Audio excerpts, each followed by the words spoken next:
What's going on, everyone? Welcome back. My name is Megan, and this is my unpopular opinion.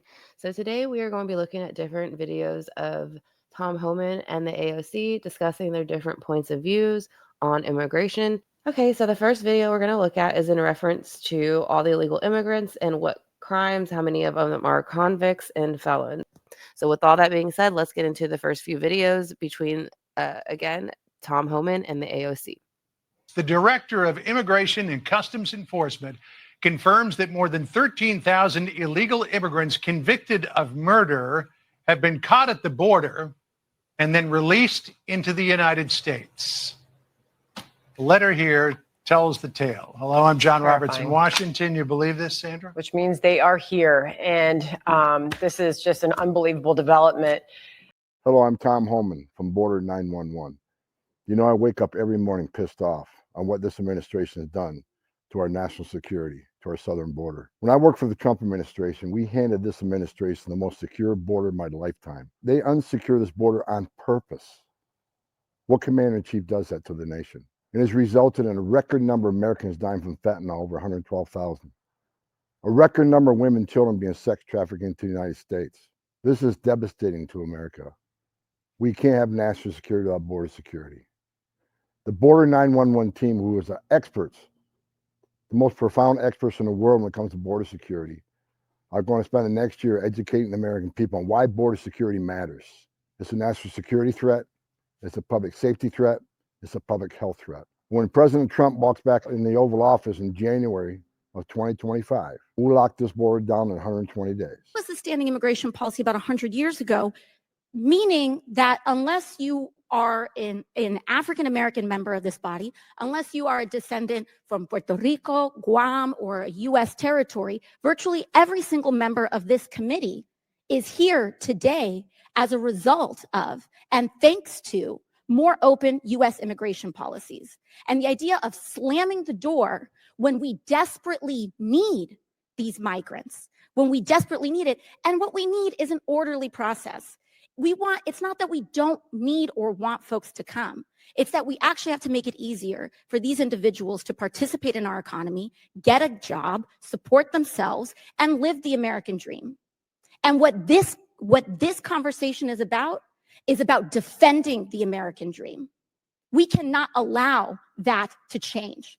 And that's why Democrats in Congress are using immigration policy and advocating for immigration policy that can be documented, that people can get a job, put a shirt on their back, support their kids without being a public charge, and defend the very soul of what it means to be an American. And with that, I yield back.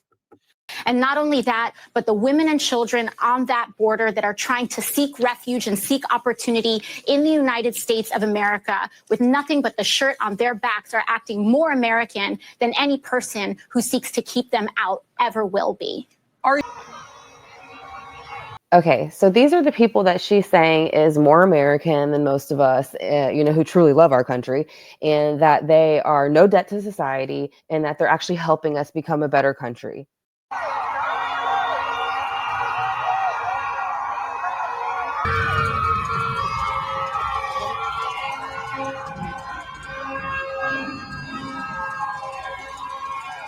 And we're just going to throw this one in for fun.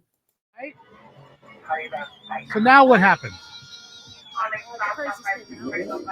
Now, see how they're hitting the cars? Maybe not a whole lot, but still. I don't want nobody touching my car. Then the asshole with the bike got hit right there. Yeah! Yeah! Oh, yeah! That's what you get, dumb fuck. That's what you get. Right there. Hit and run. That's what you get. Are you for real? 3,500% increase.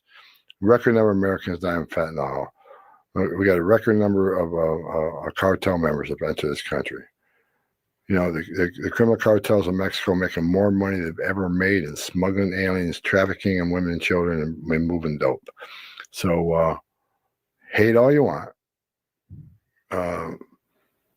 Push the misinformation out all you want. We're not going to slow down. We're not going to go away. We're going to get this done. Sanctuary cities are making it very difficult to arrest the criminals. For instance, Chicago, very well educated. They've been educated how to defy ICE, how to hide from ICE. And I've seen many pamphlets from many NGOs. Here's how you escape ICE from arresting you. Here's what you need to do. They call it know your rights. I call it how to escape arrest. There's a warrant for your arrest, and they tell you how to hide from ICE. No, don't open your door. Don't answer questions. Okay, you can call it you know your rights all you want. But President Biden is the first president in the history of this nation who came in office and unsecured a border. And that pisses me off, because when you unsecure the border, people die. Now, I see the White House moron, the spokesperson, and Jen Psaki before her, they will say the Trump administration's inhumane policies. You guys, you're inhumane, you're racist. And our policy is much more humane. That's a bunch of bullshit. Because let me tell you the truth. Under President Trump, Doctors Without Borders did a study. They said 31% of women that make that journey get sexually assaulted. Now, I've talked to girls as young as 9 years old when I was a special agent that was raped multiple times by the criminal cartels of Mexico. They're animals. And when you sit down and talk to a 9-year-old little girl and look in her eyes, and every bit of humanity has been stolen from her, everything innocent, it breaks your heart and it pisses me off. Because when President Trump had illegal immigration down 83% to 90%, depending on what time frame you looked at, how many women weren't being raped? How many children weren't dying? How many pounds of fentanyl didn't make it in the country to kill Americans? How many known suspected terrorists didn't get in the country because our border was secure? President Trump's policies were not inhumane. They saved lives. President Biden wants to say the policies are more humane. Let me set the record straight. Over 1,700 migrants have died on U.S. soil since Joe Biden's been president. 1,700 migrants have died on U.S. soil, a record. Over 100,000 Americans have died from fentanyl overdoses, a record. ICE has more sex trafficking investigations of women and children this year than the last 6 years combined. A record number of women and children being sex trafficked.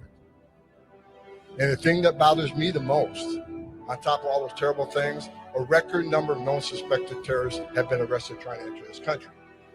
Don't tell me his policy is humane. They're killing people at record numbers. They're killing migrants at record numbers. They're killing Americans at record numbers. Bottom line,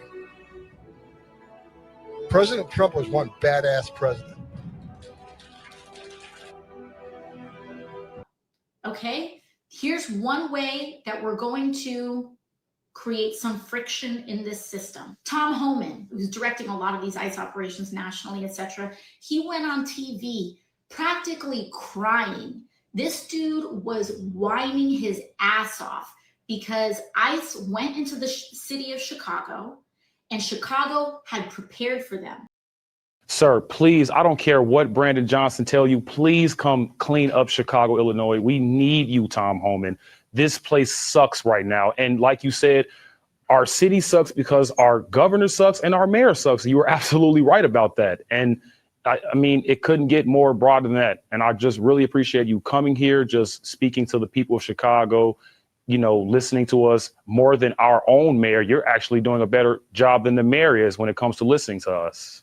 Tom?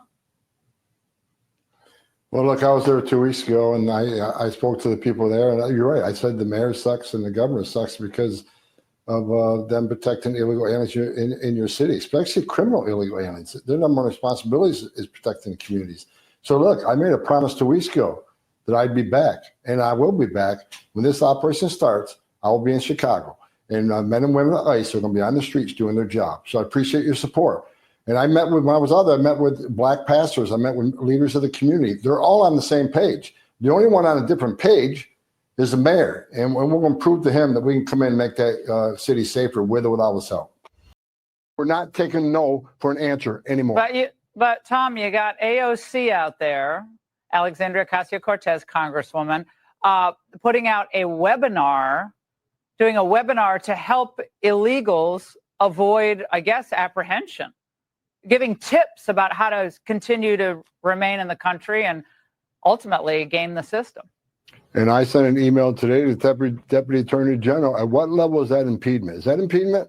I'm not an attorney. I'm not a prosecutor. Is that impediment? Is that impeding our law enforcement efforts? If so, what are we going to do about it? Is she crossing the line? So I'm working with the Department of Justice and finding out where is that line that they cross. So maybe AOC is going to be in trouble now, but I need the AOG to opine on that. But because there's impediment, it's impediment in my opinion. I'm not a prosecutor, but we need some further guidance on that. But again, if we have to take every federal dollar out of the city, we'll do it. I mean, we're done. This is about public safety. This is about community safety. Knowingly releasing a public safety back in the public, it's just stupid. You're putting the public at great risk. You're putting our officers at great risk. You're even putting the illegal alien at great risk because anything can happen on arrest on the street. So we just want to make common sense. In sanctuary cities, they want to step aside. Step aside. We're coming. We're going to do it for you. If you don't want to make your community safer, President Trump's going to. Vaguely aware of immigration law. I've done this since 1984. I forgot more about the immigration law than AOC will ever know. Matter of fact, the hearing a couple of years ago, I had explained to her that entering the country illegally was actually a crime. So, I don't know. I'm not going to play that game with her. I simply made a statement. When you sit down with people who are wanted by us, criminal aliens that have been ordered deported from the United States government and ignore that order, if you and I ignore that order, we'd be sitting in prison. But they ignored an order from a federal judge. They're hiding in a home, and she's telling them not to open the door. First of all, I think she's, I won't go after her on Tom, national please TV do. Please do. Say what's on your mind. It's a holiday. Look, she's the dumbest congresswoman ever elected to Congress, and she proves that every day. And look, bottom line is, I can't believe any member of Congress, Republican, Democrat, Independent, would want to educate criminal illegal aliens who are in the country illegally, been convicted of a violent crime, and have been ordered removed by an immigration judge after due process at great taxpayer expense. You got a congressman or congresswoman that does not want ICE to do the job that Congress has mandated them to do and funds them to do.